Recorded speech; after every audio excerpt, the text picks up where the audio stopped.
Welcome to the Banker Lamp. Please enjoy the video.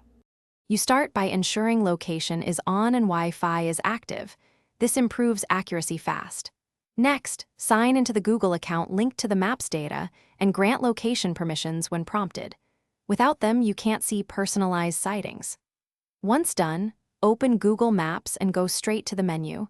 Select your timeline or saved to surface recent map imagery and contributions. This gives you context and the first clues of where now search the area where you expect the Google car to have driven and drop a pin. Once you have a pin, enter Street View and look for blue circle imagery. Check capture dates and timestamps shown at the top because that tells you when the car passed. Make sure to compare landmarks, building styles, signs, crosswalks to confirm it's the same route.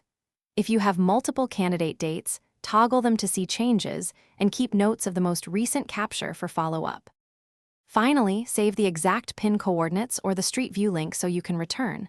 This is how you lock in the car sighting. If imagery is missing or looks censored, use the Report a Problem link in Street View and request a retake, explaining why. This helps Google prioritize areas.